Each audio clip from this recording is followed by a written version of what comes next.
रात के 12 बज चुके थे।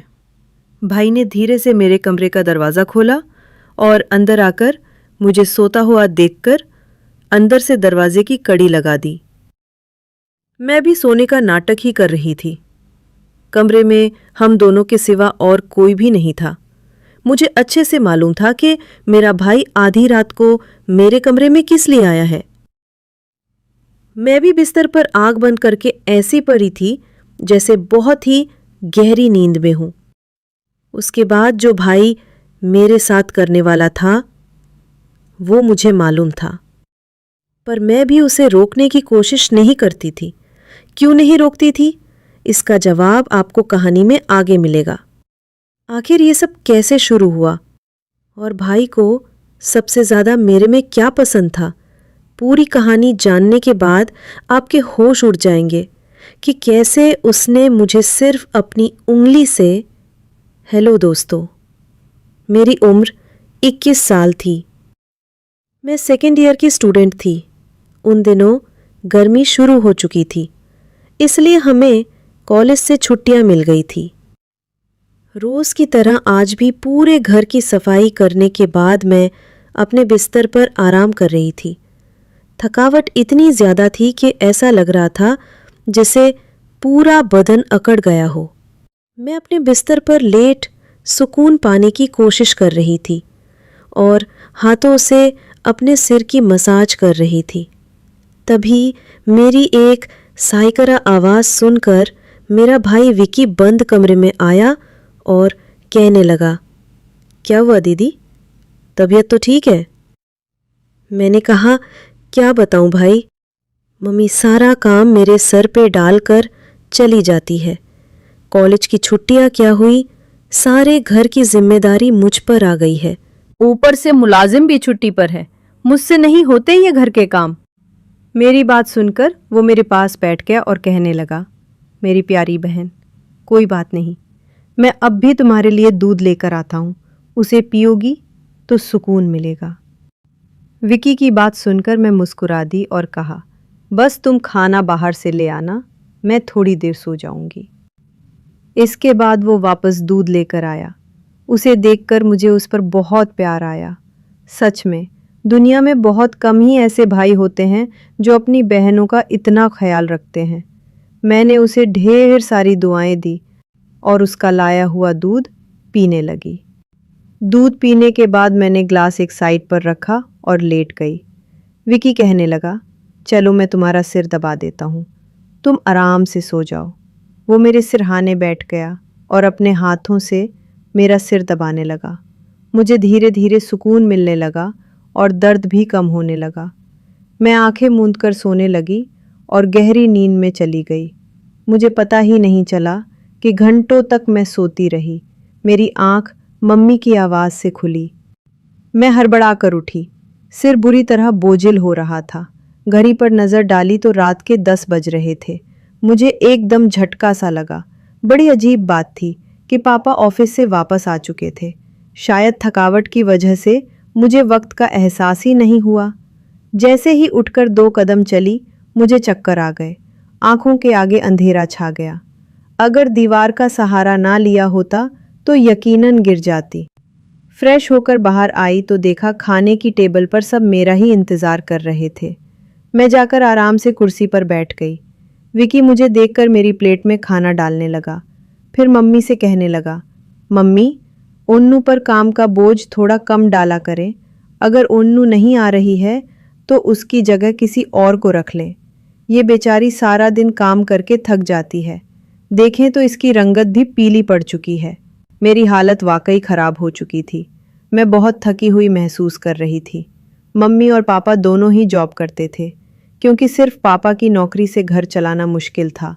ऊपर से हमारी पढ़ाई के खर्चे भी कुछ कम नहीं थे। इसलिए मम्मी भी उसी कंपनी में काम करती थी जहां पापा नौकरी करते थे। मैं और विकी कॉलेज जाते थे, मगर अभी गर्मियों की वजह से छुट्टियां थी, इसलिए हमें घर पर ही रहना पड़ रहा था। मैंने ये जैसे कोई मेरे बिस्तर के पास बैठ रहा हो, ऐसा लगा जैसे कोई अपना हाथ मेरी ओर बढ़ा रहा हो। डरते हुए मैंने पलट के देखा, लेकिन वहाँ कोई नहीं था।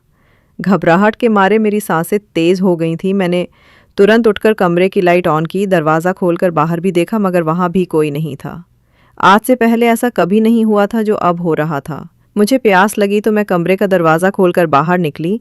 उसी वक्त विकी भी अपने कमरे से बाहर निकला। मुझे देखकर उसने पूछा, क्या बात है, आप अभी तक जाग रही हैं? मैंने जवाब दिया, कुछ नहीं, बस ऐसा महसूस हुआ जैसे कमरे में कोई मौजूद हो। पानी पीकर मैं दोबारा कमरे में आ गई और पीछे पीछे विकी भी आ गया। उसने कहा, आपको डरने की ज़रूरत नहीं है, अगर आपको डर लग रहा है तो मैं आपके पास सो जाता हूँ। मैंने उसे मना करते हुए कहा, नहीं, तुम्हें अपनी नींद खराब करने की ज़रूरत नहीं है, तुम अपने कमरे में जाकर सो जाओ।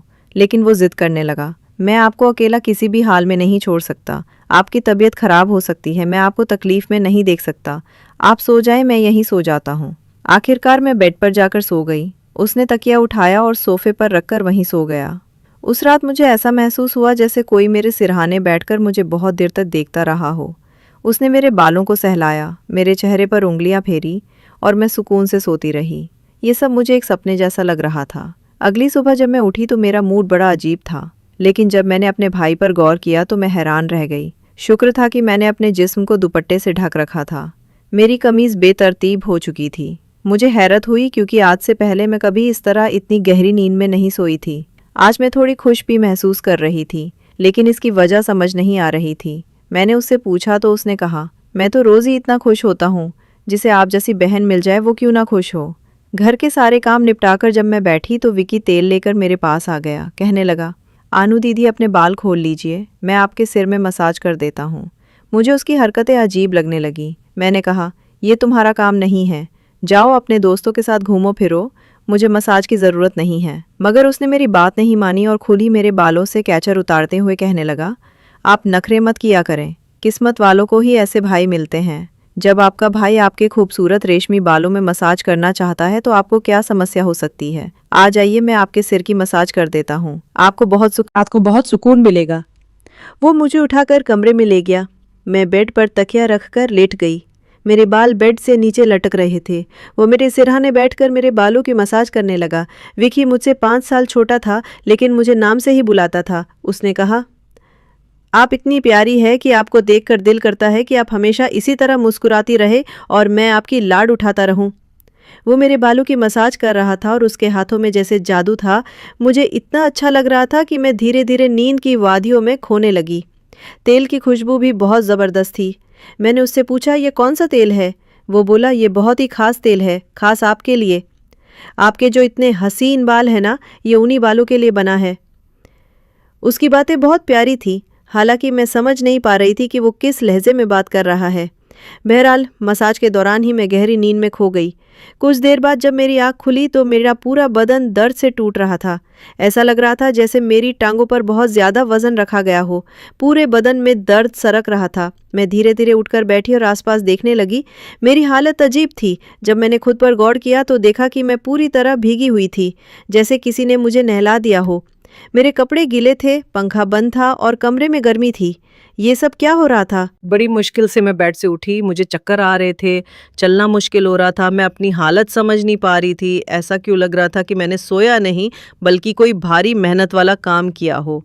बड़ी मुश्किल से चलकर मैं बाथरूम गई और फ्रेश हुई। अपनी हालत पर गौर किया तो लगा जैसे शरीर पूरी तरह थकावट से चूर था।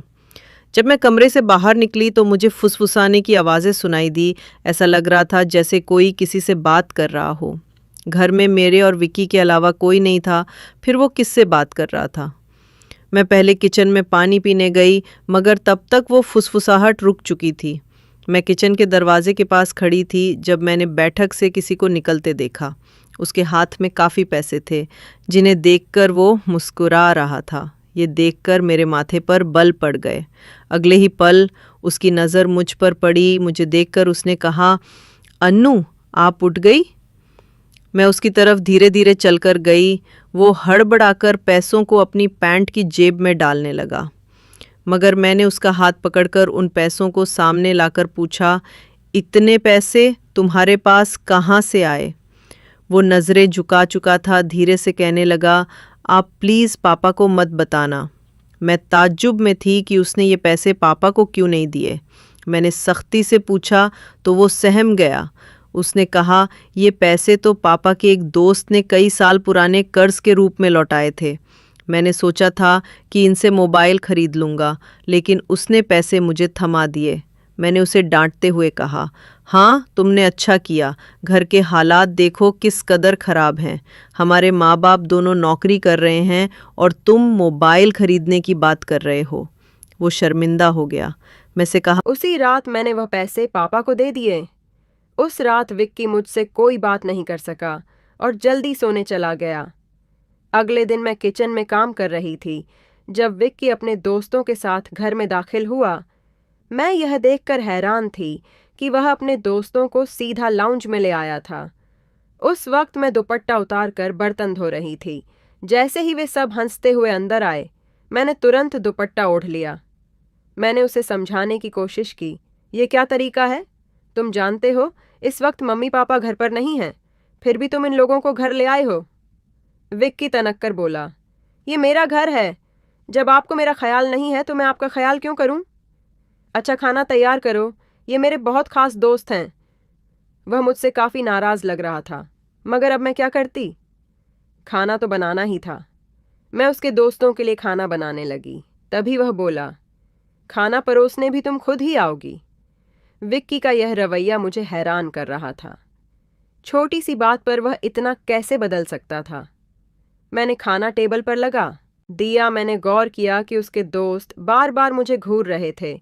वे सभी विक्की की उम्र से बड़े लग रहे थे और अजीब तरीके से मुझे देख रहे थे, जैसे मुझे निगल ही जाएंगे। मैं डर कर अपने कमरे में चली गई और खुद को बंद कर लिया। जैसे ही वे गए, मैं विक्की पर फट पड़ी। दोबारा तुम्हारे यह दोस्त इस घर में नजर नहीं आने चाहिए।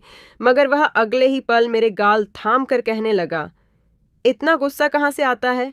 वे दोबारा नहीं आएंगे, लेकिन आप इस बारे में मम्मी पापा को कुछ नहीं बताएंगी। विक्की के इस बर्ताव से मैं परेशान हो गई। वह कभी प्यार जताने लगता था तो कभी चिढ़ने। बहरहाल मैंने हामी भर दी और अपने कमरे में चली गई। मुझे विक्की की हरकतें दिन ब दिन अजीब लगने लगी थीं। उस रोज़ भी जब मैं अपने कमरे में आराम करने के लिए सोई तो अचानक मुझे अपने पैरों पर किसी के हाथ महसूस हुए।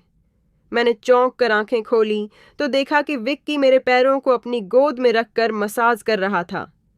मैंने तुरंत उसे ऐसा करने से मना किया, मगर वह कहने लगा, मैं जो कर रहा हूँ मुझे करने दो। इस घर में एक मैं ही हूँ जिसे आपकी इतनी फिक्र है। मम्मी पापा को तो काम से ही फुर्सत नहीं है। मैं भी थक चुकी थी, आंखें बंद की और सोने लगी। विक्की के हाथों की मसाज से मुझे नींद आ गई, लेकिन जब मेरी आंख खुली तो मेरे होश उड़ गए। मेरा सिर बुरी तरह चकरा रहा था। बिस्तर की चादर बिल्कुल बेतरतीब हो चुकी थी। बिस्तर पर एक शर्ट और एक मेल परफ्यूम पड़ा था। यह सामान किसका था? मैं कुछ बोल नहीं सकी। मेरे सिर में इतनी तेज दर्द था कि मैं फिर से बिस्तर पर गिर गई। ऐसा लग रहा था जैसे किसी ने मुझे बेहोशी की दवा पिला दी हो। पास में फुसफुसाने की आवाजें आ रही थीं, मगर कौन बोल रहा था यह मैं पहचान नहीं सकी। मुझे सिर्फ विक्की की आवाज़ सुनाई दे रही थी। ऐसा लग रहा था जैसे वह मेरे कमरे में मौजूद हो और मुझे उठाने की कोशिश कर रहा हो। कुछ देर बाद जब मेरी आंख खुली तो सारा दृश्य मेरी नज़रों के सामने घूमने लगा। मैंने सबसे पहले बेड की तरफ देखा, जहां पहले शर्ट और परफ्यूम पड़े थे, मगर अब वहां कुछ भी नहीं था। आज फिर मेरी हालत बहुत अजीब थी। मैं कोई बच्ची नहीं थी जो यह सब कुछ समझ ना पाती। घर में मेरे और विक्की के अलावा और कोई नहीं था। फिर मेरे सोने के बाद ऐसा क्या होता था कि मेरा पूरा शरीर पानी से नहला दिया गया हो। सिर्फ इतना ही नहीं, मेरा शरीर दर्द से चूर था और रंगत भी बिल्कुल पीली पड़ चुकी थी। दिन ब दिन विक्की मेरे करीब आने की कोशिश कर रहा था, मगर मैं हर बार कोई ना कोई बहाना बनाकर अपने कमरे में चली जाती थी। मेरे दिमाग में अजीब अजीब से विचार आने लगे थे। तबीयत भी काफ़ी ख़राब रहने लगी थी। मेरी हालत देखकर माँ भी परेशान हो गई। उन्होंने कहा कि वह अगले दिन ऑफिस से छुट्टी लेकर मुझे डॉक्टर के पास ले जाएंगी, ताकि पता चल सके कि मुझे क्या समस्या है। उस रात मैं बार बार उठ रही थी और ठीक से सो नहीं पाई। अगले दिन मेरे माता पिता हमेशा की तरह अपने काम पर चले गए। मुझे लगा शायद उन्हें मेरी परवाह नहीं थी। आखिरकार मैं खुद ही डॉक्टर के पास गई। वहाँ अल्ट्रासाउंड से पता चला कि मैं गर्भवती हूँ। ये सुनकर मेरे होश उड़ गए। आखिर यह सब मेरे साथ कौन कर सकता था? विक्की मेरा भाई था, लेकिन फिर मेरे दिमाग में यह बात आई कि मैं उसे सगा भाई समझती हूँ, जबकि वह मेरा सौतेला भाई है। विक्की मेरी माँ की दूसरी शादी से था, जबकि मैं उनकी पहली शादी की औलाद थी। इस तरह की बातें मुझे गलत सोचने पर मजबूर कर रही थीं। मुझे समझ नहीं आ रहा था कि यह बात मैं अपने माता पिता को कैसे बताऊं। विक्की जब भी मेरे पास बैठता तो कभी मेरा हाथ पकड़ता तो कभी मेरे गाल खींचने लगता। मैं पहले इन बातों को हल्के में लेती थी, मगर अब सब कुछ अलग नजर आ रहा था। एक दिन मैं अस्पताल गई और अबॉर्शन से पहले डॉक्टर से कहा कि इस बच्चे का डीएनए टेस्ट किया जाए। डॉक्टर ने रिपोर्ट दी और जब मैंने उसे देखा तो मेरी सांसें थम गईं। जो मैं सोच रही थी वैसा कुछ भी नहीं था। बच्चा विक्की का नहीं था, लेकिन फिर सवाल उठा, ये किसका था? मैंने इस गूथी को सुलझाने के लिए अपने कमरे में मोबाइल का कैमरा फिट कर दिया। मुझे सच जानना था। कुछ दिनों बाद जब माँ पापा घर पर नहीं थे, विक्की फिर मेरे पास आया। उसने मेरे सिर की मालिश शुरू कर दी। मैंने बहुत कोशिश की कि मैं ना सोऊं, मगर तेल में शायद कोई बेहोशी की दवा मिलाई गई थी। जैसे ही मैं उस तेल को सूंघी बेहोश हो गई। 1 घंटे बाद जब मुझे होश आया तो माँ बाप घर लौट आए थे। मैंने तुरंत अपने कमरे में लगे कैमरे की रिकॉर्डिंग देखी और जैसे ही सच्चाई सामने आई, मेरे पैरों तले जमीन खिसक गई। विक्की मेरे कमरे में अपने घटिया दोस्तों को लाता था। वे मेरे साथ घिनौना बर्ताव करते थे। अपना काम पूरा करने के बाद वे विक्की को पैसे देकर चले जाते यह देखकर मैं पूरी तरह टूट गई गुस्से और सदमे में। मैं अपने कमरे से बाहर निकली। मैंने विक्की का गिरेबान पकड़ा और थप्पड़ों की बरसात कर दी। मम्मी पापा भी ये सब देखकर दौड़ कर आए। पापा ने मेरे हाथ पकड़ लिए और गुस्से में कहा, होश में हो क्या? पागल हो गई हो? क्यों मार रही हो इसे? मैं रोते हुए चिल्लाई, आप देखिए ये जलील इंसान मेरे साथ क्या कर रहा है। मैंने उन्हें कैमरे की रिकॉर्डिंग दिखा दी। वीडियो देखकर माँ फर्श पर गिर पड़ी। पापा को भी अपनी आंखों पर यकीन नहीं हो रहा था। गुस्से से भरे पापा ने विक्की को पकड़कर पीटना शुरू कर दिया। उसके मुंह और नाक से खून बहने लगा। तभी विक्की गुस्से में चिल्लाया, मैंने इसे कभी अपनी बहन समझा ही नहीं। मुझे पैसों की जरूरत थी और लोग इसके लाखों रुपए देने को तैयार थे। मुझे अपनी जरूरतें पूरी करनी थी, इसलिए मैंने यह कदम उठाया। अपनी बहन की जिस्म फरोशी करवाई। यह सुनकर मैं अपने कानों पर हाथ रखकर बस रोती रही। पापा ने उसे इतना मारा कि वह लहूलुहान हो गया, मगर जैसे तैसे वह खुद को छुड़ाकर घर से भाग गया। उसके बाद वह कभी भी उस घर में लौटकर नहीं आया। मेरे पेट में पल रहा बच्चा नाजायज था। मैंने उसका अबॉर्शन करवा दिया, मगर विक्की ने मेरे साथ जो घिनौना खेल खेला था वह मेरे मन से मरते दम तक नहीं मिटेगा। भाई वही होता है जो आपका सगा हो और आपकी इज्जत करे। किसी भी अनजान मर्द के सहारे अपनी जवान बेटी को छोड़ना बहुत बड़ी गलती है, क्योंकि ऐसे शैतानी मर्द हर वक्त इसी ताक में रहते हैं कि किसी बेबस और मासूम लड़की की इज्जत को नीलाम कर सके। मैं अपने सभी सुनने और पढ़ने वालों से यही गुजारिश करूंगी कि अपनी बेटियों का हमेशा ख्याल रखें, उन्हें पर्दे में रखें और कभी किसी अनजान मर्द के सहारे अकेला ना छोड़ें। इस पूरे मामले में गलती किसकी थी? मेरे माँ बाप की, जो पैसा कमाने की दौड़ में बच्चों से बिल्कुल बेफिक्र हो गए थे, या फिर मेरी, जो अपने सौतेले भाई के साथ अकेली इस घर में रहती थी और उस पर हद से ज्यादा भरोसा करती थी। मैंने उसे हमेशा सगा भाई समझा, मगर वह मेरा भरोसा तोड़ गया। तो दोस्तों, अपनी और अपने परिवार की सुरक्षा को लेकर हमेशा सतर्क रहे। या सब पर आंख बंद करके विश्वास न करें। अगर इस कहानी से आपको कुछ सीखने को मिले तो हमारे चैनल को अभी सब्सक्राइब करें।